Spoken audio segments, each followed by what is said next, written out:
My name is Maria. I'm from Novosibirsk, and I've been teaching English since 2011. I worked with adults at the very beginning of my career, and then I kind of stopped teaching for a while. I switched to methodology, and I mostly trained other teachers. Then I started running business courses and programs for school owners. And about maybe half a year ago, my friends from our local business community here in Novosibirsk suggested that I teach them some English too. And I thought, so why not?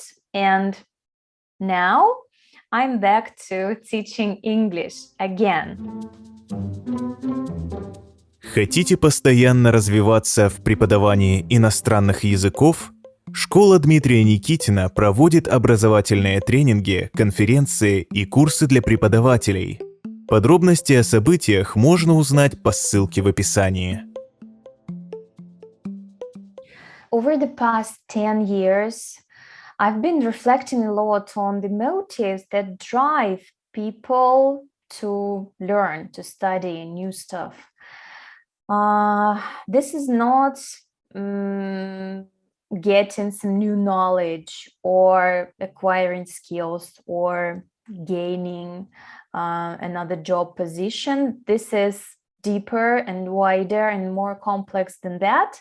And today I'm going to share some of my discoveries with you.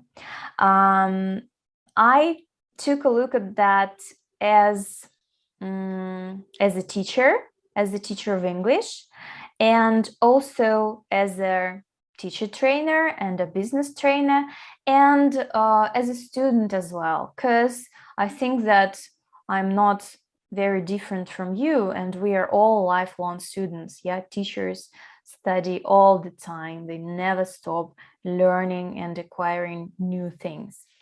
So what do you think are the most common reasons why adults learn English? Let's talk about English today. I've singled out top five most common reasons to start learning English, to take some English courses. These are, the first one is traveling. People want to use English as a tool of communication, traveling around the world. Some people want a job promotion and they need English to negotiate with clients or business partners, or I don't know, something like that. Some people are going to move to another country. This is some, social reason when everybody learns English, and so do I. And one, I guess, that's the most weird reason. People say that they learn English just for themselves, I don't know, for fun, or because they just like it. This is the reason I don't get, because it's like people really mean different things mentioning that. So I suggest that we now take a look into two cases. Those people are both my students. The first is Natasha. She's 53, and she doesn't look as if, she's 53. You would agree with me. She is an HR director in a big company, but that company is not international, and so they don't, have any foreign clients or partners, and she doesn't really need English at work. She's not going to use that, and she already has a very good intermediate level, and her demand was to improve the listening skills when we started the course. And there was another student, Sasha. He's 31. He is a businessman. He runs several businesses, very successful. His level was around 0, very low. He didn't speak any English and he didn't understand a single word. He said that he needed English for business. He was going to work with with foreign partners, or maybe even move abroad, he said. And his demand was to gain fluency, to start, actually to speak English fluently. That was his reason he mentioned. What do you think? One of these two students has been learning English now in the group. Yeah, we are still working together. And one of them, the other one, dropped out in about 3 months, maybe. So who do you think that was? Natasha, who didn't really need any English and wanted just to improve her listening skills, as she said, or Sasha, whose purpose was really serious and important. The right answer is that was Sasha, who quit really quickly. And the reason why it happened was that this demand was just, the front one. And behind it, there was another thing that he didn't probably realize. After he quit, we had a talk, and he said that he actually wanted to start speaking English. And I was also analyzing this. And I guess that it was a kind of thing that he never achieved. And he's, like most businessmen, he is an achiever. He likes, achieving things. He likes winning. He likes getting a good result. And he had never had any positive experience learning English, and maybe he was like doubting whether he was able to speak English or not. And after he had proved he was able to speak English, he had no other reason to stay in the group. So those reasons we mentioned at the beginning, they are just the tip of an iceberg. And underneath the water, there are so many other things that, again, as I said, people might not even think about. Yeah, these are, some basic needs, some social needs that sometimes, people not only say that they need that, but they don't even realize they really need that, such as confidence. Yeah, many students start learning English because they think that if they speak English, they'll be maybe more successful. But in fact, they might be afraid of speaking in front of the public, the audience. Yeah, they might, I don't know, they might lack some professional skills, and that's not about English. Yeah, some people feel insecure at work, and I don't know, maybe they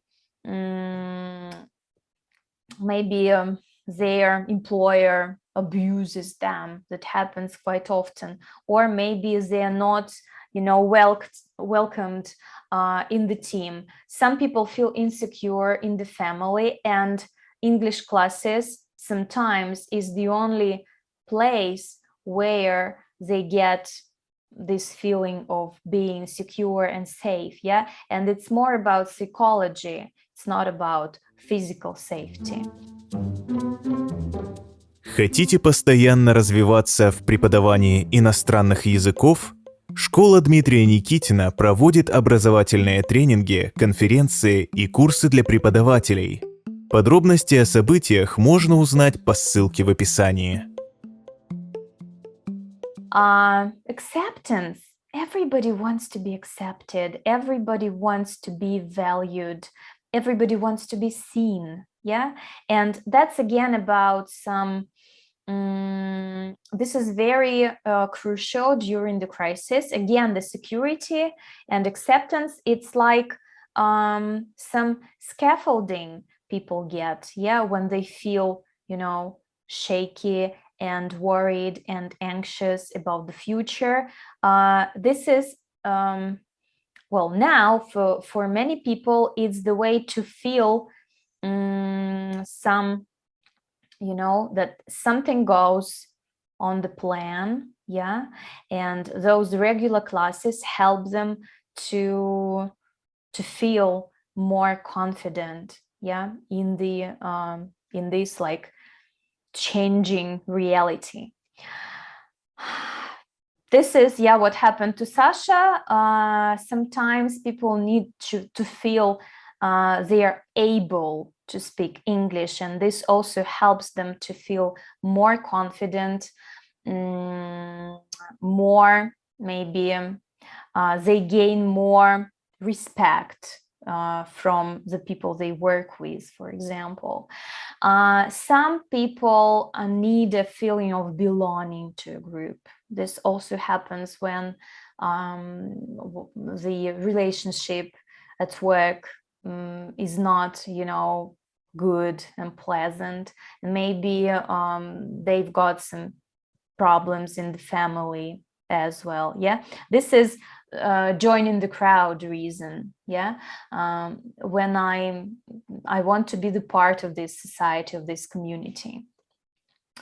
Self-esteem, respect, yeah, everybody wants that. Everybody wants to feel enough, yeah, to feel good, to feel valued and cared of.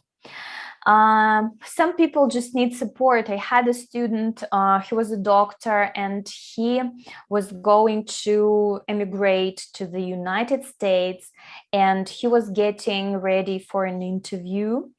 His level was perfect. He didn't need any English, and he had a list of questions he was supposed to be asked, but he attended classes twice a week, and it was the way to, again, to start feeling more confident, to get some positive feedback and the support he needed badly at that time, because he had a gap year. He quit his previous job, and he sold his apartment. So he put everything he had into this idea of moving to the United States. By the way, he didn't get the job, but he was very thankful for the work we had done. I mostly work with top managers and CEOs and business owners, and those are the people who take responsibility every day, and they take a lot of responsibility. They're responsible for their businesses, for the results, for the companies they run, for the employees, for their families, for their employees' families as well. And that's a lot of responsibility you get tired of, you get exhausted of. And for them, in English classes is the space where they don't have to take that responsibility. They can just, relax, and step back maybe, and let other people lead Yeah, like they don't have to get that leading role anymore. Yeah, and this is probably what every adult person needs from time to time. Yet to be in this very comfortable student position when a teacher will come and tell me what to do. Yeah. So, taken into consideration all of that, I've singled out some teaching tips that help me to make this process more enjoyable and effective at the same time. First, no homework. I never give my students any home assignment. And I know that, you know, many teachers keep saying that without homework, we won't progress much. I kind of agree on that, but you know, again, I work with very busy people, and even if I give them homework, I don't really think they'll do it, you know, they'll complete it. And when you have to do something, if I give them homework, if I give them home assignment, they know that they kind of have to do it. And if they don't do it, yeah, they feel guilty, they feel bad, and they feel like they owe me something, you know, which is bad. It, you know, it ruins the balance, and this is what would lead them to quit, and I don't want it. So I give them no homework. I'm okay, you know, with slower progress. We don't use any course books for the same reasons, because they miss classes. Because they often go on business trips, and they might be busy at work, they might be having a meeting or something, and they miss classes from time to time, quite often, to be honest. And if we use the course book, it's like a program, and they feel that they miss something. And again, this is some kind of disbalance that I don't like. We watch videos, we read texts and articles, but we don't use course books. I get these from different, you know, resources, and we mostly talk, you know, we mostly discuss stuff, and we learn a language differently, in a different way. I praise them and praise them and praise them, because, you know, who would praise a business owner? I don't know, a businessman. They never get praised. And well, I don't know, maybe they get praised in the family, which is also quite rare. So it's not common for our society to praise other people. So I guess that, well, there are no limits, and you can praise a person like all the time for everything they do. So I correct them gently. I don't overcorrect them. I correct some of their mistakes if it really prevents from understanding what they want to say. But mostly I try not to correct them. I focus more on fluency, because I really want them to feel comfortable. And if you're always interrupted because the teacher corrects your mistakes, it, you know, it makes the communication unnatural and unpleasant. So I don't correct them much. We go out for classes, especially in the summer. We go to some cafes and restaurants. We take strolls in the park. We go on a picnic in the river, like near the river, by the river. And we hang out outside a lot, and this helps them to change the attitude to English, because again, most of them have very negative experience. For example, Natasha, a lady that you have seen on one of the slides before, she said that, she gained that level, but she had never enjoyed the process. The process was a torture.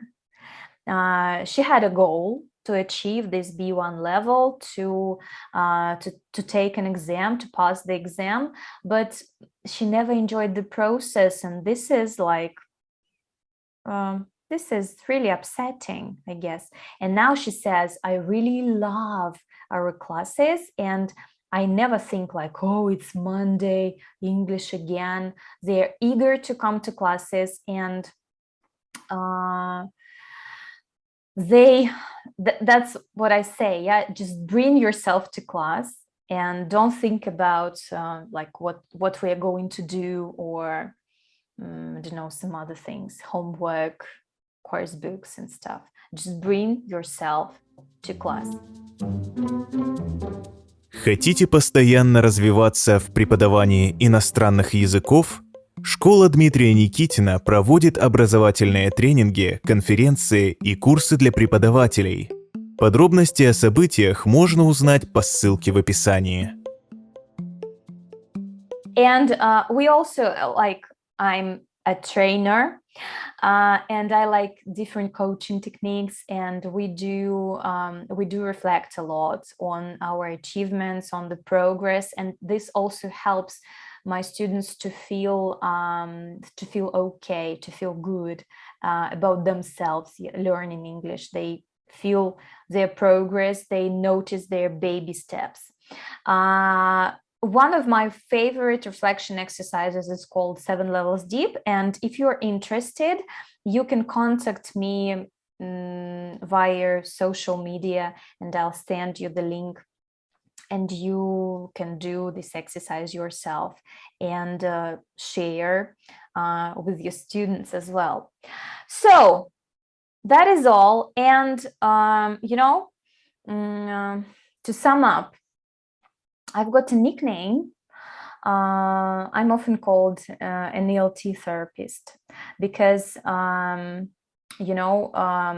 classes and my programs have the same effect as therapy has, and well, according to one of the definitions and descriptions of how therapy works, it helps clients uncover strengths and learn new skills that will allow them to deal with the challenges that arise in life. What if we change words a little and say that that's English who helps students uncover their strengths and learn the new skills that will allow them to deal with the challenges? I believe it's true. And, as a teacher trainer and a teacher of English and a business trainer and a person, I believe that, well, the most important principle of therapy is to support the client's okayness, and this is the principle I follow in life. I support people's okayness, and I think that this is what all of us should do. If you have any questions, contact me. Don't hesitate. I'll be eager to answer and talk and discuss this topic furthermore. Thank you very much for your attention, and I'll see you next time. Bye.